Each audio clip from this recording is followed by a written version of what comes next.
La famille, bonjour à tous, j'espère que vous allez bien. Donc, les gars, aujourd'hui, une petite vidéo pour répondre à une question. Est-ce qu'il y a une Vinicius dépendance au sein du Real Madrid ou est-ce que le Real Madrid peut jouer sans Vinicius en ayant le même impact? Est-ce que vous allez regarder du même œil un match du Real Madrid avec Vinicius et sans Vinicius? Là, dans cette partie sombre que passe le Real Madrid, là, vous savez très bien que les gars, c'est une partie sombre. Là, le Real est dans les ténèbres, on va pas se mentir. Dans cette obscurité, les gars, s'il y a une lumière qui doit arriver de quelque part, quel joueur peut vous l'apporter là, à cette heure-ci là? Quel joueur peut apporter la lumière dans cette obscurité madrilène? Qui, les gars? Qui? Répondez-moi à cette question. Moi, je vais y répondre. Et c'est que mon humble avis. Tu enlèves Vinicius à cette équipe du Real Madrid maintenant, il n'y a plus de Real Madrid, les gars. Il n'y a plus de Real Madrid. C'est le seul qui fait le taf jusqu'au bout. Ok, il flop.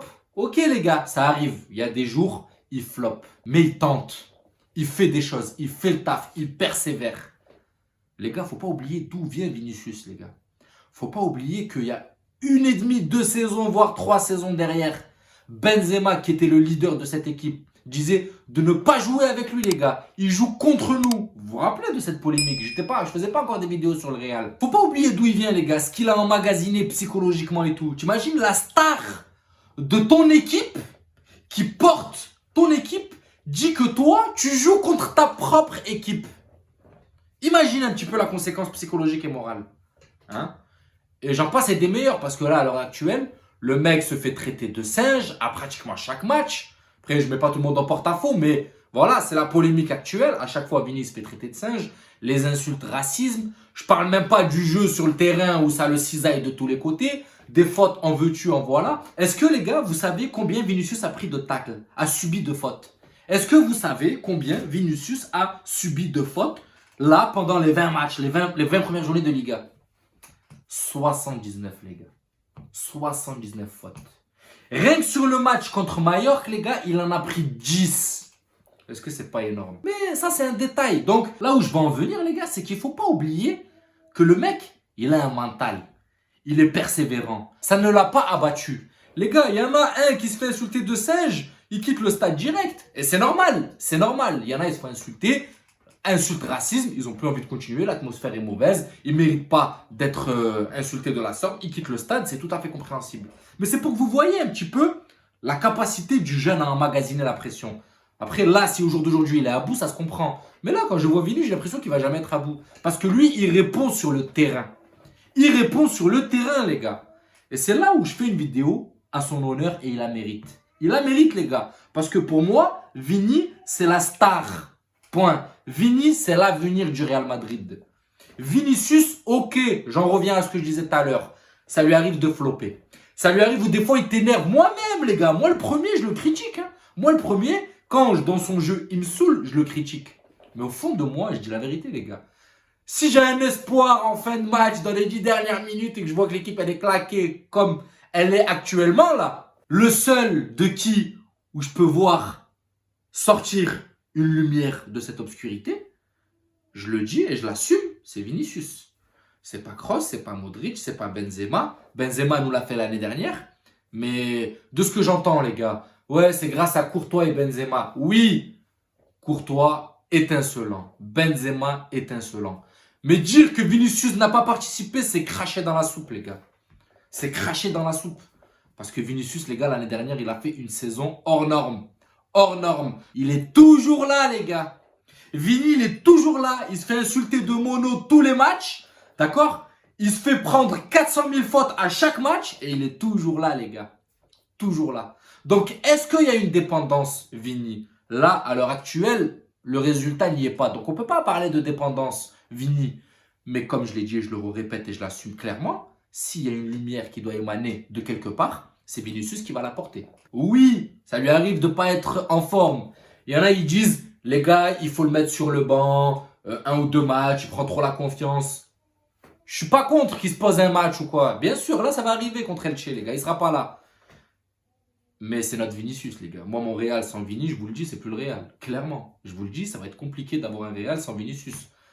ce joueur est l'avenir du club sur les 10 prochaines années, je le dis. S'il reste au Real Madrid, j'espère, de tout mon cœur. Mais le Real sans Vinicius, c'est voilà, c'est cette star d'une équipe que tu as besoin. Après, oui, je suis d'accord sur tout l'extra sportif. Il ouvre trop sa gueule, il prend des cartons jaunes bêtement. Des fois, il devrait fermer sa gueule. Même Ancelotti lui dit, des fois, tu te tais, c'est moi qui s'occupe, l'arbitre parle avec moi. Ok, il a une grande bouche. Ok, il est provocateur dans son jeu. C'est ce qu'on aime chez lui. Voilà. Des fois, il ouvre un peu trop sa gueule. C'est vrai qu'il devrait la fermer. Mais Vinicius, c'est ce qu'on aime chez lui, les gars. Ce petit côté provocateur dans le dribble footballistiquement, moi, c'est ce que je kiffe. Alors oui, je le critique quand il fait de la merde, parce que ça me saoule. Parce que des fois, tu peux te dire, ah, il peut faire la différence, mais il croque un peu trop, t'as envie de lui dire, lâche ton ballon. Oui, je suis d'accord avec vous, les gars, j'ai pas dit le contraire. Après, les gars, je néglige pas les capacités de Rodrigo et tout. Mais quand Rodrigo, je l'ai dit dans un ancien débrief, quand Rodrigo, les 15, 20, 30 premières minutes, il n'est pas dans son match, vous n'allez pas trouver un Rodrigo en feu les 10 dernières minutes du match. Hein. Alors que Vini, les gars, il peut flopper pendant 60 minutes et voir un Vini de ouf pendant 40 minutes. Vrai ou faux, les gars? Répondez-moi dans les commentaires. Donc, en conclusion, y a-t-il une dépendance Vini? Pour moi, et mon humble avis, et je peux me tromper, mais quand je regarde les matchs du Real Madrid, oui. Oui, il y a une petite dépendance Vini qui est en train de s'instaurer. Et là, on va le voir, hein, le test va être contre Elche. Est-ce que le Real va être aussi attractif, aussi percutant avec Vini et sans Vini? Le test, il arrive. 2 cartons jaunes, exclusion. On va voir ça. Mais en tout cas, Vini est un plus, mais puissance 15 au Real Madrid. Si tu l'enlèves, t'enlèves un joueur majeur, un joueur cadre. Voilà. Parce que là, les gars, quand vous regardez le jeu du Real Madrid, comment ça se développe? Milieu, ça tourne en rond, ça envoie la balle à Vini et Vini, vas-y. Percute, dribble, balade, centre, tire, frappe. C'est ce qui se passe, les gars. Donc ça, vous appelez ça comment? Il n'y a pas une dépendance Vini? Quand vous regardez les stats, les gars, du match, tout se fait côté gauche. Tout se fait côté gauche. Quand vous regardez, vous avez les flèches qui donnent les attaques. Des fois, tu vois 15 attaques côté gauche et 8 côté droit. Le double. Donc n'allez pas me dire qu'il n'y a pas une dépendance Vini.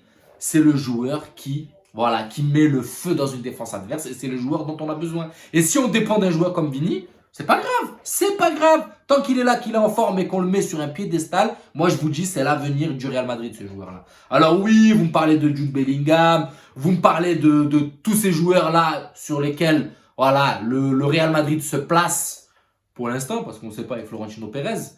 Mais là, on en a un, les gars. On en a un, on a un Vini.